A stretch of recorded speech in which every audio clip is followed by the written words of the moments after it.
विद्यार्थियों, इस video lecture के माध्यम से हम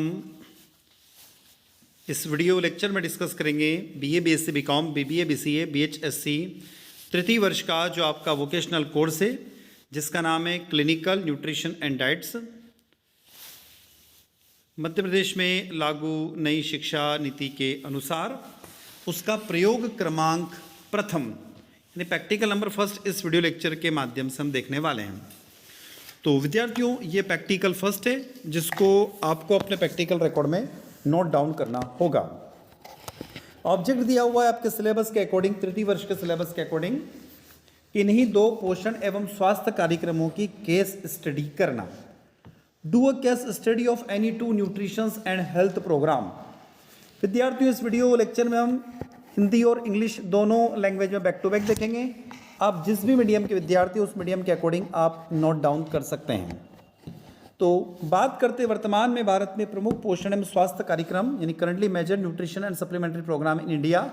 हम यहाँ पर कुछ प्रोग्राम्स के बारे में बात कर रहे हैं, उसके बाद इनमें से किसी दो प्रोग्राम को हम केस स्टडी करेंगे। पहला एकीकृत बाल विकास सेवा योजना जिसको हम ICDS कहते हैं। दूसरा मिड डे मील प्रोग्राम यानी MDS जिसे कहा जाता है। तीसरा विशेष पोषण कार्यक्रम SNP जिसे कहते हैं। Wheat based nutrition programme WNP कहा जाता है। अप्लाइड न्यूट्रिशन प्रोग्राम जिसको ANP कहते हैं। और बलवाड़ी पोषण कार्यक्रम, बलवाड़ी न्यूट्रिशन प्रोग्राम BNP कहा जाता है। नेशनल न्यूट्रिशनल एनीमिया प्रोफिलिक्स कार्यक्रम्स NNAPP कहा जाता है। नेक्स्ट है national programme for prevention of blindness due to vitamin A deficiency. And last है नेशनल गाइटर कंट्रोल प्रोग्राम यानी NGCP। तो पहला जो प्रोग्राम है जिसको हम इस वीडियो लेक्चर के माध्यम से डिस्कस कर रहे हैं वो मिड डे मील प्रोग्राम, मध्याह्न भोजन योजना। आपको लिखना होगा इस प्रोग्राम का सबसे पहले इंट्रोडक्शन यानी इसकी प्रस्तावना। मध्याह्न भोजन योजना भारत में एक स्कूली भोजन कार्यक्रम है। The mid day meal scheme is a school meal programme in India, जिसे देश भर में स्कूली उम्र के बच्चों की पोषण संबंधी स्थिति को बेहतर बनाने के लिए डिज़ाइन किया गया है। इस योजना का नाम बदलकर PM पोषण योजना कर दिया गया है वर्तमान में। यह कार्यक्रम सरकारी प्राथमिक और उच्च प्राथमिक विद्यालयों, सरकारी सहायता प्राप्त आंगनबाड़ियों, मदरसों में बच्चों के लिए कार्य दिवस पर मुफ्त दोपहर का भोजन प्रदान करता है। The name of this scheme has been the change to PM Poshan Yojana. This programme provided the free lunch on working day to children in government primary and upper primary school.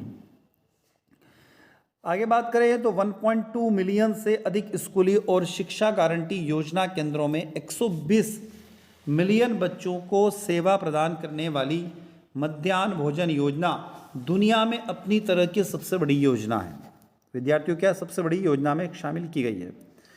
पोषण अभियान के निर्देशक अजय कुमार झा ने साझा किया, सितंबर 2021 की बात कर रहे हैं हम लोग। 2021 में MOE शिक्षा मंत्रालय जो योजना के लिए जिम्मेदार मंत्रालय, तो ये योजना किस मंत्रालय के अंतर्गत आती है? शिक्षा मंत्रालय के अंतर्गत आती है।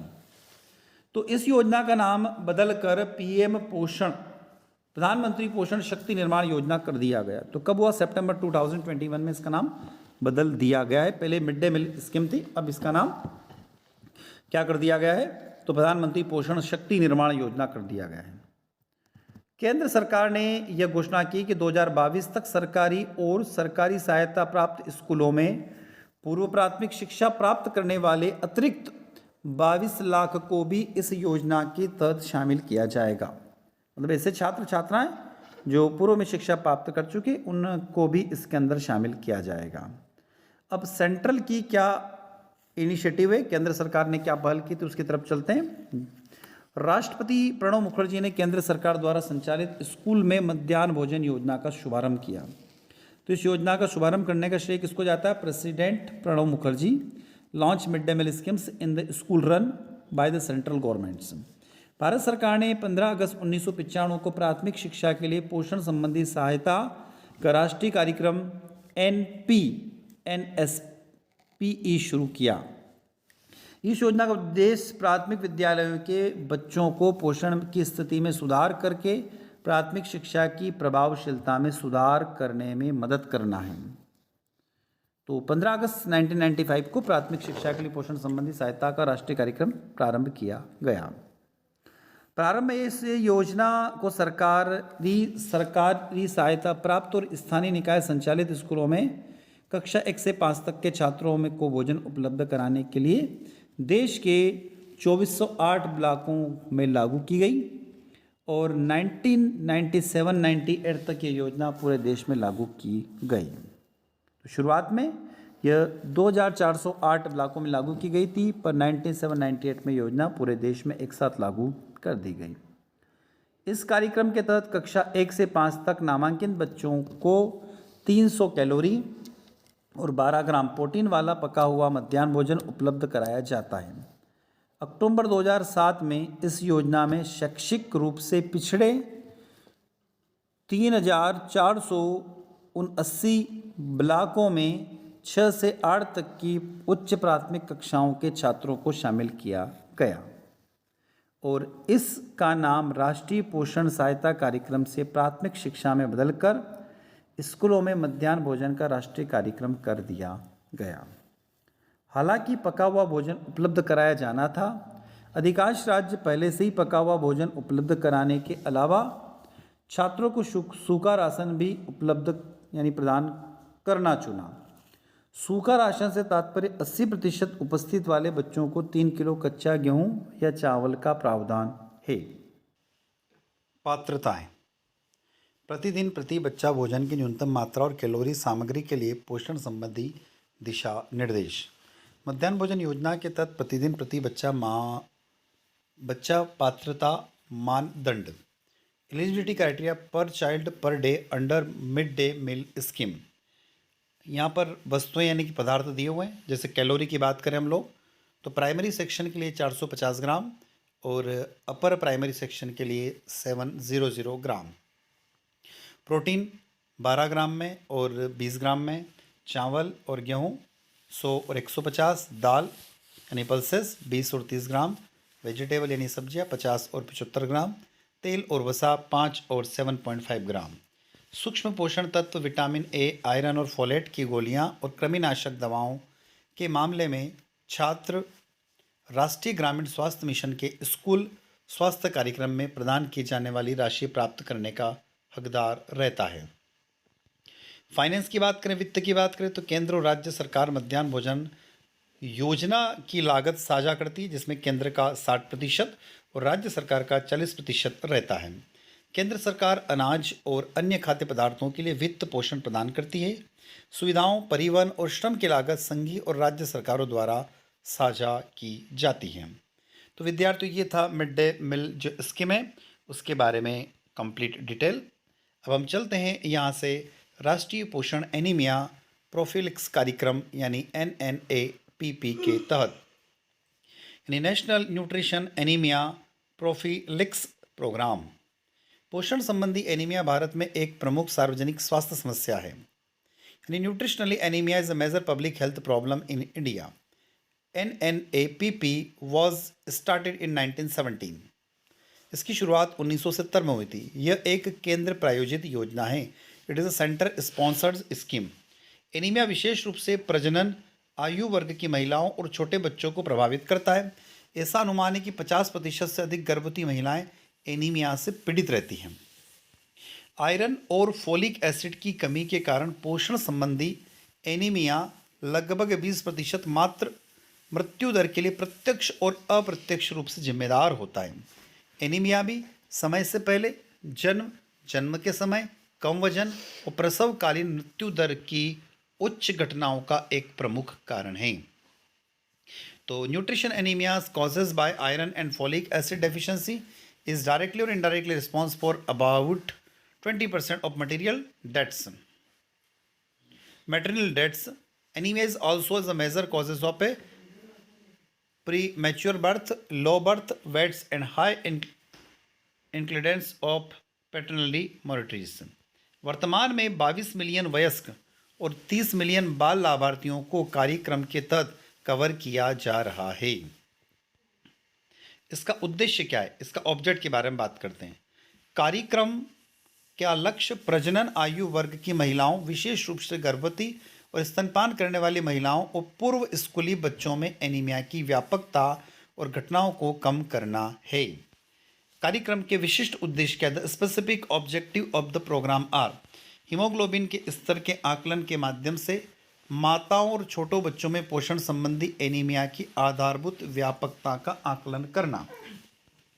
निम्न हीमोग्लोबिन स्तर क्रमशः 10 ग्राम से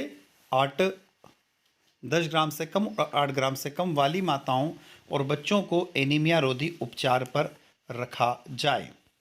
10 ग्राम से अधिक हीमोग्लोबिन स्तर वाली मां और 8 ग्राम से अधिक हीमोग्लोबिन वाले बच्चे को प्रोफिलिक्स कार्यक्रम में शामिल करना। गोलियों की गुणवत्ता, वितरण और पूरक आहार की खपत की लगातार निगरानी करना। लाभार्थियों को हीमोग्लोबिन स्तर का समय समय पर आकलन करना। प्रासंगिक पोषण शिक्षा के माध्यम से माताओं को गोलियां खाने के लिए प्रेरित करना और अपने बच्चों को भी देने के लिए उन्हें प्रेरित करना। लाभार्थी यानी बेनिफिशियर कौन होगा? योजना के लाभार्थियों में 1 से 5 वर्ष की आयु के बच्चे, गर्भवती और स्तनपान करने वाली माताएं, परिवार नियोजन और आईयूडी के टर्मिनल तरीके को स्वीकार करने वाली महिलाएं शामिल होती है। तो विद्यार्थियों, ये आपका प्रायोगिक पाठ्यक्रम जो है न्यूट्रिशन और डाइट, उसका प्रयोग क्रमांक हम फर्स्ट देख रहे हैं। योजना के लक्षित लाभार्थी कुल गर्भवती और स्तनपान करने वाली माताओं का 50% और टर्मिनल तरीके से आईयूडी स्वीकार करने वाली कुल महिलाओं का 25%। लक्षित बाल जनसंख्या 1 से 5 वर्ष के आयु वर्ग की कुल जनसंख्या का 50% है। अब इसके अंदर एक्टिविटीज़ क्या है, गतिविधियाँ क्या क्या है? कार्यक्रम निम्नलिखित गतिविधियों पर केंद्रित होता है। आयरन से भरपूर खाद्य पदार्थों को नियमित सेवन को बढ़ावा देना। लक्ष्य समूह को आयरन एवं फोलेट की खुराक गोलियों के रूप में उपलब्ध कराना। गंभीर रूप से एनीमिया के मामलों की पहचान और उपचार। आयरन और फोलिक एसिड गोलियों के अनुशासित दैनिक खुराक इस प्रकार है। वयस्क महिलाओं के लिए 60 milligram element iron plus 0.5 milligram folic acid tablet. बच्चों के लिए 1 से 5 वर्ष वालों के लिए 20 मिलीग्राम एलिमेंटल आयरन और 0.1 मिलीग्राम फोलिक एसिड टैबलेट। छोटे बच्चों को जो निगल नहीं सकते, IFA की समान मात्रा वाला तरल सिरप दिया गया है, एक समय में 2 मिलीलीटर, पर यह योजना 1991 से बंद कर दी गई है। संगठन की बात करते ऑर्गेनाइजेशन की कार्यक्रम प्राथमिक स्वास्थ्य केंद्रों और उसके उप केंद्रों के माध्यम से क्रियान्वित किया जाता है। PSC यानी प्राइमरी हेल्थ सेंटर में बहुउद्देशीय कार्यकर्ता महिलाओं और अन्य पैरामेडिक्स लाभार्थियों को IFA टैबलेट्स के विवरण के लिए जिम्मेदार है। ICDS योजना के पदाधिकारी कार्यक्रम के क्रियान्वयन में सहायता करते हैं। तो विद्यार्थियों, ये था आपका न्यूट्रिशन और डाइटिशियन वोकेशनल कोर्स यानी व्यावसायिक पाठ्यक्रम तृतीय वर्ष का प्रयोग क्रमांक फर्स्ट। आई होप ये वीडियो लेक्चर आप लोगों को अच्छा लगा होगा। अच्छा लगता है तो वीडियो को लाइक करिएगा। चैनल पर यदि आप पहली बार जुड़े और अभी तक आपने चैनल को सब्सक्राइब नहीं किया तो चैनल को सब्सक्राइब अवश्य करें, ताकि हमें एक मोटिवेशन मिलता रहे और इसी तरीके से हम आपके लिए वीडियो लेक्चर बनाते रहे।